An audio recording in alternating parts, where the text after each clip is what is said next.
দেশ বিদেশের ব্যবসা বাণিজ্য আর অর্থনীতির সব খবর নিয়ে আমন্ত্রণ ওয়ালটন স্মার্ট ফ্রিজ বিজনেস রিপোর্টে।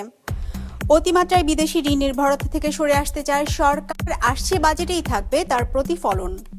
দেশে বিক্রি হওয়া খাদ্যপণ্যের মধ্যে সবচেয়ে বেশি ভেজাল দুগ্ধজাত খাবারে, অনিরাপদ খাদ্য গ্রহণে বছরে মৃত্যু প্রায় ৩৫,০০০। আন্তর্জাতিক বাজারে কমলেও দেশের বাজারে কমে না পণ্যের দাম, প্রতিযোগিতা কমিশনকে স্বাধীন করে দেওয়া হবে জানিয়েছেন বাণিজ্য উপদেষ্টা। এমন সব খবর নিয়ে আমাদের আজকের আয়োজন। ফ্রিজ, টিভি এবং এসিতে দেশের ১ নম্বর ব্র্যান্ড ওয়ালটন। সুদ পরিশোধের বোঝা কমাতে অতিমাত্রায় বিদেশি ঋণ নির্ভর প্রকল্প থেকে সরে আসতে চায় সরকার, যার প্রতিফলন থাকবে আসছে বাজেটে, যেখানে দৃশ্যমান হারে কমানো হবে উন্নয়ন বাজেটের ব্যয়। রোববার জাতীয় অর্থনৈতিক পরিষদের নির্বাহী কমিটির বৈঠক শেষে সাংবাদিকদের এমন কথা জানান পরিকল্পনা উপদেষ্টা। জানান, গ্যাসের আমদানি নির্ভরতা কমাতে কূপ খননের পাশাপাশি বাপেক্সের সক্ষমতা বৃদ্ধিতে কাজ করছে সরকার। চলতি অর্থবছরের প্রথম ৬ মাসে সরকার বিভিন্ন সংস্থা থেকে নেওয়া ঋণের সুদ ও আসল বাবদ পরিশোধ করেছে $১৯৮ কোটি। পরিশোধের এই হার গেল অর্থবছরের তুলনায় 26% বেশি। আগামী ৩ বছর শুধু আসল বাবদ $২৬০ কোটি পরিশোধ করতে হবে সরকারকে। এমন বাস্তবতা মাথায় রেখে আগামীতে ঋণ নির্ভর প্রকল্প থেকে সরিয়ে আসার পরিকল্পনা করছে সরকার। একনেক পরবর্তী সংবাদ সম্মেলনে গণমাধ্যমকে এসব কথা জানান পরিকল্পনা উপদেষ্টা। অর্থায়ন আর বৈদেশিক অর্থায়ন উল্টো হয়ে গেছে। এখন দেখা যাচ্ছে বেশ কয়েক বছর ধরে, এবছরও আমরা যদি এভাবে চলতে থাকি হয়তো চলতে থাকবো না। বৈদেশিক ঋণ নির্ভর প্রকল্প আর অত পাবো না বা নেব না, যে কারণে কিন্তু এই বাংলা বন্দরটা নিলাম। সে কারণে এখনকার যেই এতদিন ধরে এই গত কয়েক বছর ধরে আস্তে আস্তে যে পরিবর্তনটা উল্টে গেছে, যে দেশীয় অর্থায়ন 30 ভাগের মতো 30-40 ভাগ আর বৈদেশিক অর্থায়ন 60-65 ভাগ।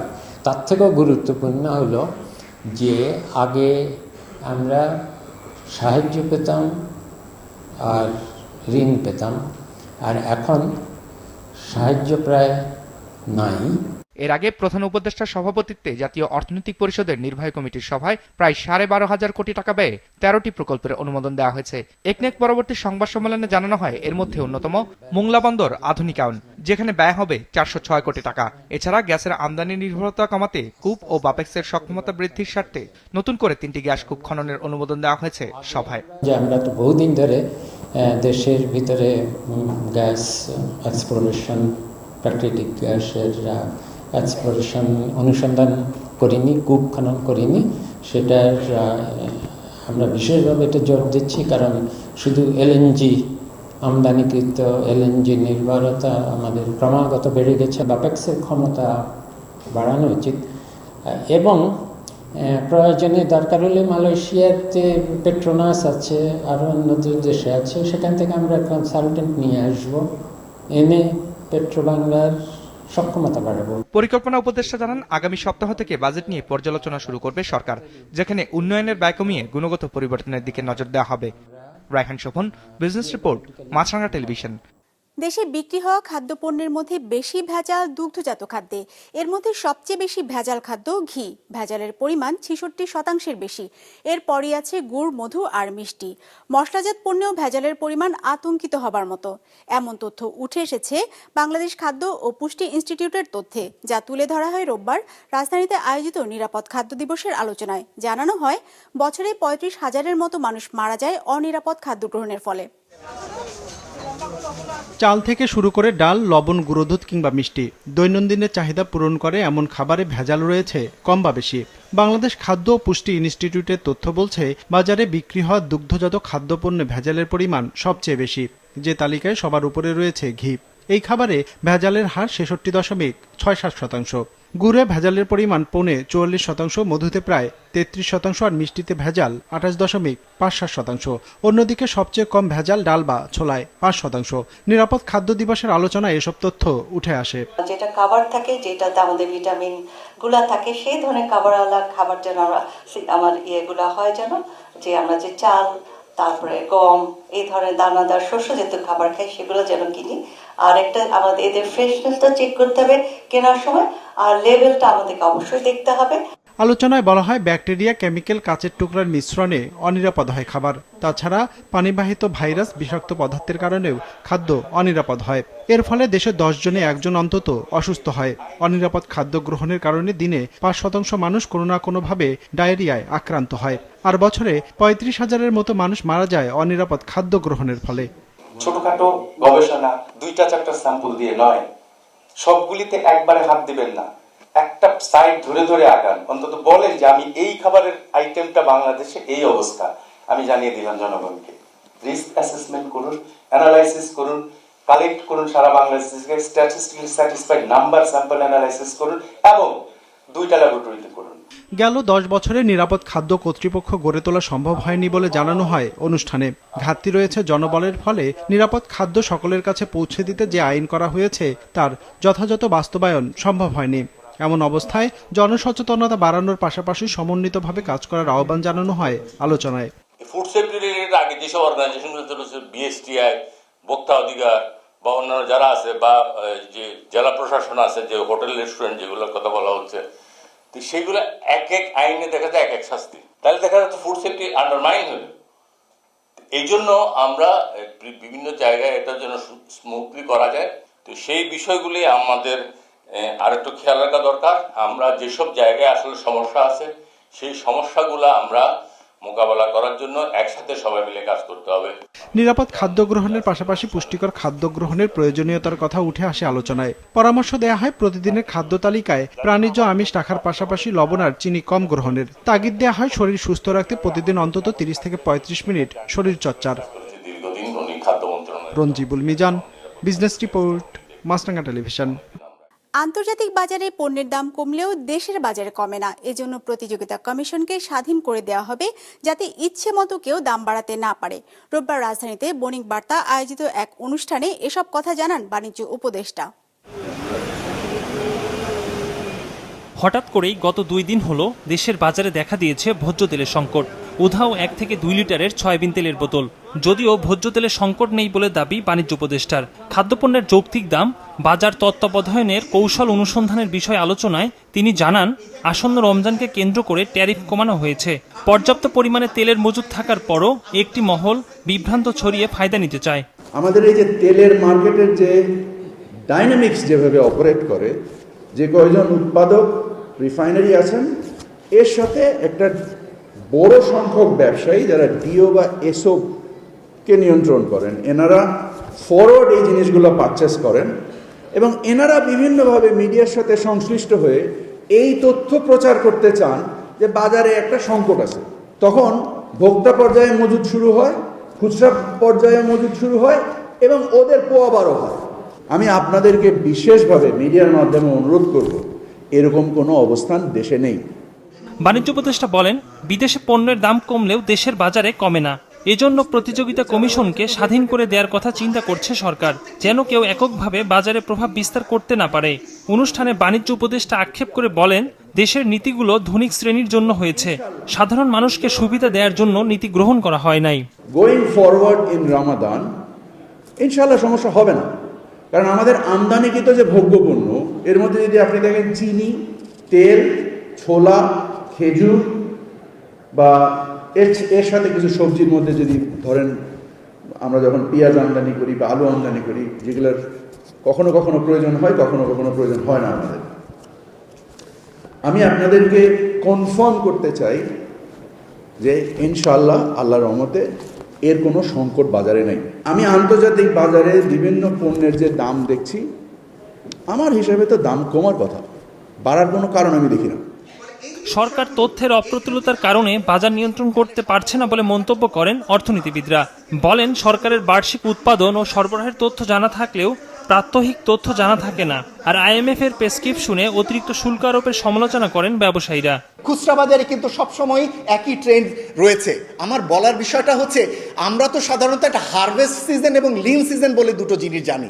হারভেস্ট সিজনের দামগুলো বেশ কমবে, তারপরে বাড়বে, কিন্তু এখন এমন একটা ট্রেন্ড হয়েছে যে এখন সারা বছর মোটামুটি অব্যাহতভাবে একই রকম একটা উচ্চ প্রাইস থাকে। কোনটা কার্ভ করব, যেখানে আমাদের ফুড বাস্কেটের একটা বড় অংশ বা আমাদের মানুষের স্পেন্ডিং বাস্কেটের বড় অংশ হচ্ছে এসেনশিয়াল প্রোডাক্ট। সেই ক্ষেত্রে আমি মনে করি এখানে এই ইন্টারেস্টটা বাড়িয়ে আমরা আসলে ইনফ্লেশন ড্রিভেন একটা ইন্টারেস্ট ড্রিভেন একটা ইনফ্লেশনও তৈরি করছি। সরকারের আয় ব্যয়ে ভারসাম্য রাখতেই কিছু পণ্যের শুল্ক বাড়ানো হয়েছে বলেও জানান NBR chairman. Ekramul Islam Khan, business report, মাছরাঙ্গা টেলিভিশন। ফ্রিজ, টিভি এবং এসিতে দেশের 1 নম্বর ব্র্যান্ড ওয়ালটন। দেশের বাজারে আবারও বেড়েছে এলপিজির দাম। ফেব্রুয়ারি মাসের জন্য 12 কেজি এলপি গ্যাসের দাম বাড়ানো হয়েছে 19 টাকা। রোববার নতুন এ দাম ঘোষণা করে বাংলাদেশ এনার্জি রেগুলেটরি কমিশন। ফলে চলতি মাসের জন্য এলপিজির 12 কেজির সিলিন্ডার বিক্রি হবে 1478 টাকা। এতদিন যা ছিল 1459 টাকা। এছাড়া প্রতি লিটার অটো গ্যাসের দাম 89 পয়সা বাড়িয়ে 67 টাকা 74 পয়সা নির্ধারণ করা হয়েছে। সন্ধ্যা থেকে কার্যকর হয়েছে নতুন এ দর। গত মাসের শুরুতে জানুয়ারির জন্য এলপিজির দাম অপরিবর্তিত রাখা হয়েছিল, তবে 14 জানুয়ারি তা আবার পুনর্নির্ধারণ করে 12 কেজির সিলিন্ডারের দাম বাড়ানো হয় 4 টাকা। মেহেরপুরের চাষিরা কাঙ্ক্ষিত পরিমাণে পাচ্ছেন না টিএসপি ও ডিএপি সার। ডিলার ও সাব ডিলার পর্যায়ে সার সংকটের কথা বলা হলেও বেশি টাকা দিলেই পাওয়া যাচ্ছে সার। কৃষকদের অভিযোগ, কারসাজি করে দাম বাড়াচ্ছে ডিলাররা। ডেস্ক রিপোর্টে বিস্তারিত। সবজি আর বড় মৌসুমে ধান আবাদের জমি প্রস্তুত করতে সার প্রয়োজন হলেও সার সংকটে ভুগছেন মেহেরপুরের কৃষকরা। চাহিদা বেশি থাকায় সিন্ডিকেটের মাধ্যমে মূল্য বৃদ্ধির চেষ্টা চালাচ্ছে অসাধু মহল। কালোবাজারে বিক্রির মাধ্যমে কৃত্রিম সংকট তৈরি করা হচ্ছে সারের, এমন অভিযোগের সত্যতাও মেলে বিভিন্ন অভিযানে। আবার লাইসেন্স ছাড়াও সার বিক্রি করছেন অনেকে। জেলার বাইরে থেকে সার কিনে অধিক মূল্যে বিক্রি করছেন ব্যবসায়ীরা। আমার এলাকার চাষিরা ন্যায্য মূল্যের সার তো দূরের কথা, আপনার বেশি দামের সারও তারা পাচ্ছে না ঠিক মতো। বিশ্বাস ট্রেডার্স নামে সাজিদুর রহমান লাইসেন্সটা করেছে, আনুমানিক 10 বছর আগে করেছে। আজ পর্যন্ত এখানে কোনো সার বেচা কিনা কোনো কিছুই হয়নি।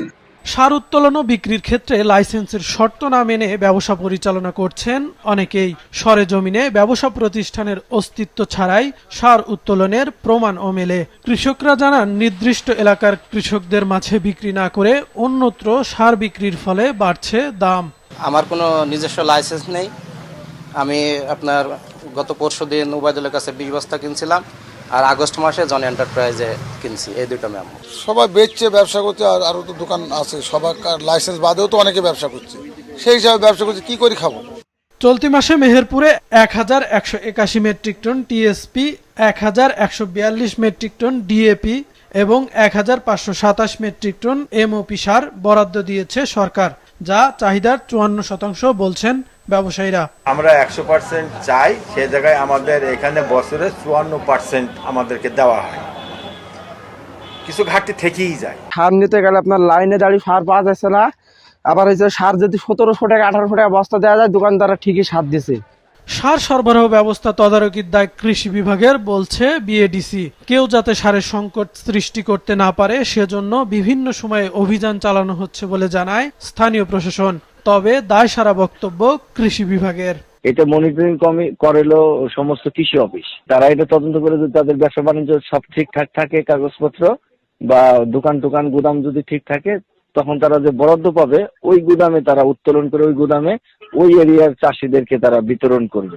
আমরা যখনই এরকম কোনো সংবাদ পাচ্ছি যে কোনো জায়গায় কেউ অবৈধ মজুত করছে বা অবৈধভাবে ধরে রাখছে, যেখানে কৃষক পাচ্ছে না, সেখানে আমরা সাথেই চলে যাচ্ছি এবং চলে গিয়ে আমরা দেখছি যে যদি সেটা সত্যতা পাওয়া যায়, সেক্ষেত্রে আমরা সাথে আইনানুগ ব্যবস্থা নিচ্ছি। এবং এখানে ভ্যারাইটি টাইপের সার আছে, আপনারা জানেন, সেক্ষেত্রে যেরকম ব্যবস্থা নেওয়া প্রয়োজন আমরা সেই ব্যবস্থা নিচ্ছি। কৃষি সম্প্রসারণ অধিদপ্তরের তথ্য মতে মেহেরপুরে সার সরবরাহে বিএডিসি এবং বিসিআইসি ডিলারের সংখ্যা 100। কাউসার আহমেদ, বিজনেস রিপোর্ট, মাছরাঙ্গা টেলিভিশন।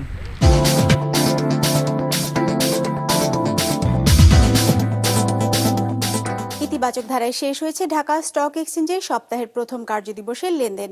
সার্বিক সূচক ডিএসসি এক্স 13 পয়েন্ট বেড়ে দাঁড়িয়েছে 5126-এ। বেচা কেনা হয়েছে 356 কোটি টাকার। লেনদেনে অংশ নেওয়া প্রতিষ্ঠানগুলোর মধ্যে দর বেড়েছে 187টির, কমেছে 155টির, আর অপরিবর্তিত আছে 52টির দর। এবার বাজার নিয়ে বিশ্লেষণ শুনবো ব্র্যাকেপিএল স্টক ব্রোকারেজের। আজ ডিএসইএক্স ইন্ডেক্স ক্লোজ হয়েছে ৫,১২৬.15 পয়েন্টে, যা গত বৃহস্পতিবারের তুলনায় 13.25 পয়েন্ট বেশি। আজ টার্নওভারের দিক থেকে মার্কেট নিম্নমুখী প্রবণতা প্রদর্শন করে, যা গত বৃহস্পতিবারের তুলনায় 8.6% কম। এদিকে অধিকাংশ লার্জ ক্যাপ সেক্টরে আজ মিক্সড পারফরমেন্স দেখা গিয়েছে, যেখানে সবচেয়ে ভালো পারফর্ম করেছে telecommunication sector, followed by banking এবং ইঞ্জিনিয়ারিং সেক্টর। আজ টার্নওভারের দিক থেকে সবচেয়ে ভালো পারফর্ম করেছে textile sector, followed by banking এবং ফার্মাসিউটিক্যাল সেক্টর। আজ টার্নওভারের দিক থেকে সবচেয়ে বেশি ট্রেডেড স্টক ছিল Beach Hatchery Limited, followed by City Bank PLC এবং গ্রামীণফোন লিমিটেড। পণ্য আমদানিতে কানাডা, মেক্সিকো ও চীনের উপর শুল্ক আরোপ করেছে যুক্তরাষ্ট্র। মার্কিন প্রেসিডেন্ট ডোনাল্ড ট্রাম্পের ঘোষিত এই নির্দেশনা মঙ্গলবার থেকে কার্যকর হবে।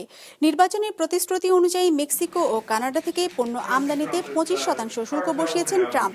এ নিয়ে দুটি নির্বাহী আদেশে সই করেছেন তিনি। আর চীনা পণ্যে অতিরিক্ত 10% শুল্ক আরোপ করে আরেকটি নির্বাহী আদেশ দিয়েছেন ট্রাম্প। বেজিং ফ্যান্টালিন মাদকের পাচার বন্ধ না করা পর্যন্ত এ আদেশ কার্যকর থাকবে।